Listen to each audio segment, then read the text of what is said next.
It's react video time. Guys, so Supreme posted Tyler the Creator 2024 on their main YouTube channel, which, by the way, Supreme does in fact have a YouTube channel. Go like that comment, blow that shit up. So I figured we got 7 minutes and 21 seconds of video to watch. Let's react to what Supreme and Tyler are talking about right here. What he's got to say. Looks like he's got some holes burned in his shirt.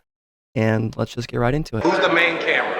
I want to look cute. I turn on closed captioning, low key. First thing I got actually was the peach and mint t-shirt that I bought. Not implying I stole from Supreme. It was the mint and peach color Malcolm McLaren. Let's look that up really quick. So this one right here, spring summer 2009, you can actually get it on Grailed for $70. The Malcolm McLaren shirt in peach, which was in fact Tyler's first Supreme shirt that he bought. Spring summer 2009. I've had green Supreme hats though since I was like 16 years old. Like every version you could think of. Still got. I think this is super dope. He's literally just talking about him coming up and collecting Supreme as a kid on Fairfax and skate culture. I think it's really neat that we're seeing this kind of authenticity from Supreme in their photo tee interview. Fresh. And the ill thing about this is, like at 16, 17, 18, 19, like Supreme was like our Louis Vuitton. That was like our top of the line shit. Like, especially knowing that everyone didn't have it, it only made it more special. Even today, I like having things that not everyone else has.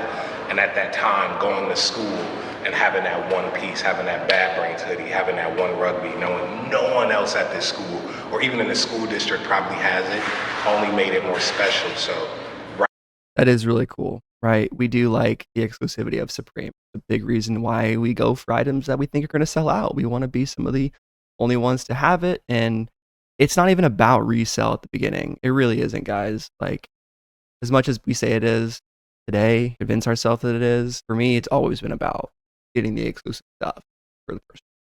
Writing raps, listening to so-and-so talk about this car or this clothing line, that's how niggas treated Supreme. So, like, this is such a full circle moment. People have been saying that it really is a full circle moment, given that Tyler is one of the huge, massive influences on me personally getting into Supreme. And I know for a lot of people, we were kind of met with some backlash at the beginning, right? When people were getting into Supreme that were younger, that were in high school, middle school, and the early 2010s, the old heads were kind of like, damn, this Tyler the Creator dude's blowing up our spot, making our brand become more popular. It's funny now that those fans that came in at that time, like me, are now probably considered some of the older heads. Who was the first person to give you free Supreme? I think Hav. Say it. I think Hav was the first nigga to just like, and I think he wanted niggas to leave. I think he was like, shut up, like, yeah, like, I think Javier was the first one. And then maybe Jeff. Jeff be trying to. My name Jeff. Act all hard and shit. That bitch ass nigga soft. He loved his family and shit. And he was like, here. And then I got some Nikes, some random Nikes they put out. This is like 2010. This is 2010 September, October, before I went to London for the first time and sold them hoes. Sold them hoes, 300. It was either Craigslist or Facebook or Supreme Talk, one of them. Damn, so Tyler confirmed reseller. Crazy. We got to cancel him, guys. Sold them bitches because niggas ain't have no money going to London for the first time, and sold them hoes, and bam, 300 hots right in my pocket. And inflation ain't hit yet, so that 300, that was like 1,000, nigga, this good. Bro, $300 back in the day, guys, it was a lot of money. That's a lot of money. It's still a lot of money today. Not as much as it used to be. That shit was nice. Woo! Like my first check. This is January 5th. I'm at Clancy and Kelly house. And they said we set up a bank account for me like 3 weeks before, like right before Christmas or whatever. And I got 100,000 from XL. That was the first time I had anything over like $600. Got nice. that, and the first thing I did was go to eBay. Yes. I went to eBay, I went to Cliff Edge, I went to Babe Talk. Strictly Supreme. Strictly Supreme. Everything I couldn't get at 15. Every BBC ice cream, Babe peg leg, and I would like to say I wouldn't do that, but I'd probably do that. Let's be real here. I'd do that at least to some extent. Supreme article ever. went crazy. And in 2012,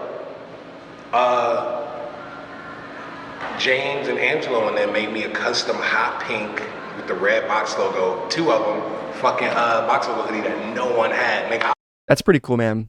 James Jebbia was hooking up Tyler way back in the day in 2012. I mean, everyone pretty much knew that, but it is cool to see them actually talking about it, giving us the story right here on YouTube. Really neat. I was on. What are niggas talking about, bruh? You remember first time? That's got to be so sick, dude. No. Have your own custom box logo. We were working what's it called? Oh yeah. I was at summer school at Fairfax. We were living at Lonnie. Yes. Oh, the crazy thing too. We used to go to the Supreme sales, but like we knew like Hob, Jordan, like all these dudes who would just let us in the front. So what we would do is camp out. We would camp out. I miss camping out, man. I was never a big camper out guy, like never actually stayed overnight for a sneaker release, but I did go early in the morning, right? Like a couple hours before release. I know for the Toro Bravo 4s at Finish Line, that was the last release that I ever actually lined up for. It was just a lot of fun. The culture was really sick. I didn't experience it to the full extent that some people did, especially in the bigger cities, especially for like Supreme. But if you guys ever camped out for a release, let me know in the comments down below. What was that like? What did you get? And do you miss it? Whatever, all night skating, fucking around, being idiots.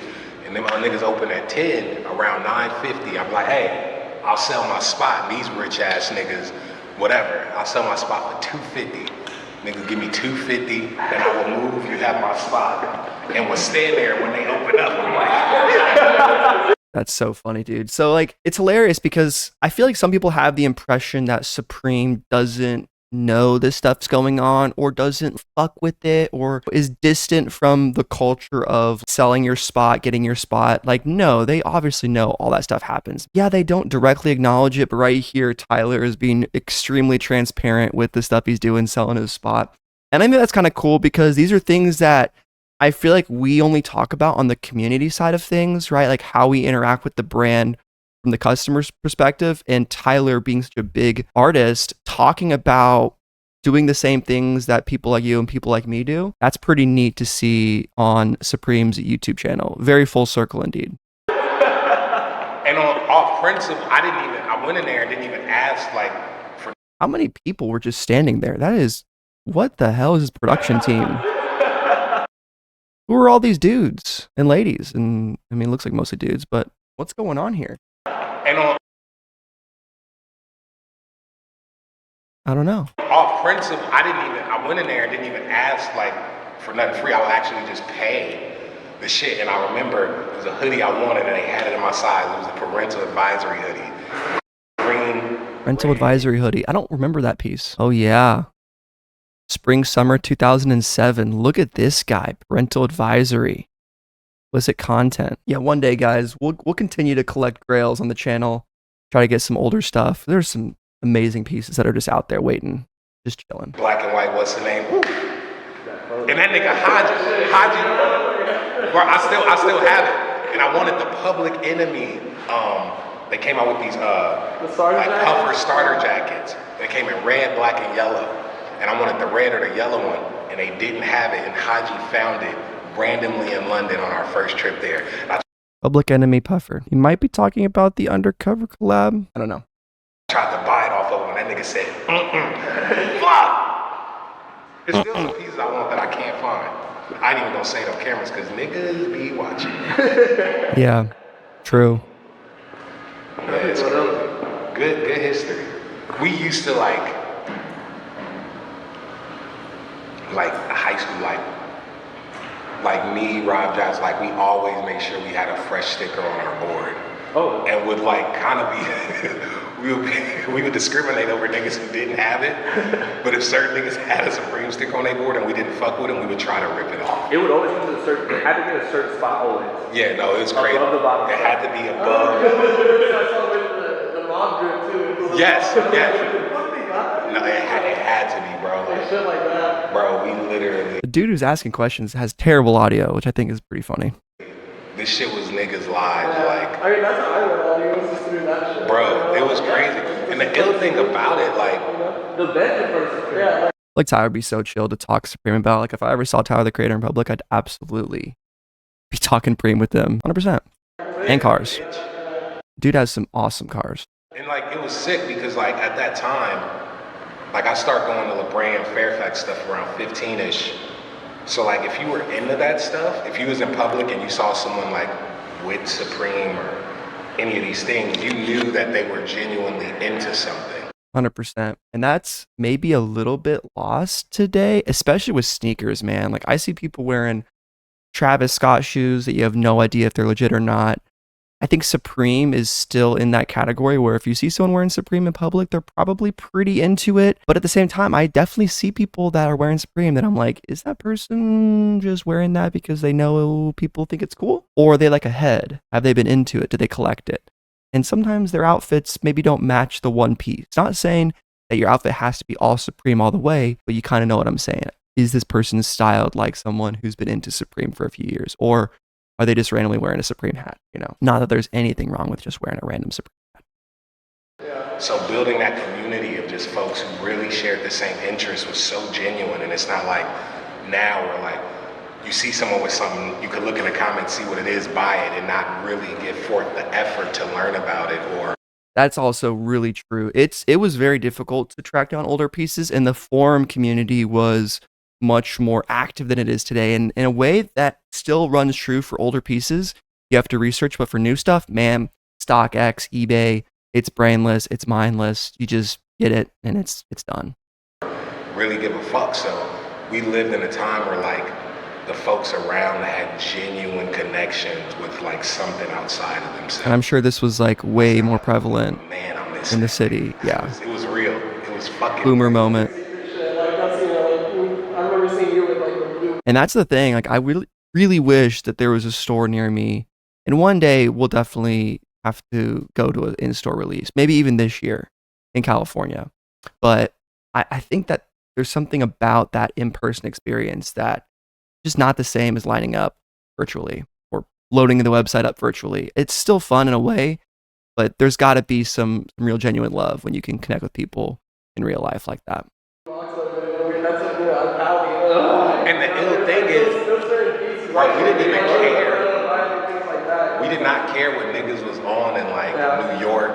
We didn't know what they were on. So like, it was genuinely what the fuck we was doing at home. It was SoCal. It was nice. And I still got a lot of my shit. Yeah. I gave some stuff away, but like, all the shit I wore in the early videos and... That's cool, man. Yeah, he's still rocking all of it. It's good He shit. still at least has it. It's real good shit. There we go, guys. So what do y'all think about the Supreme and Tyler the Creator video on YouTube, the little impromptu casual interview?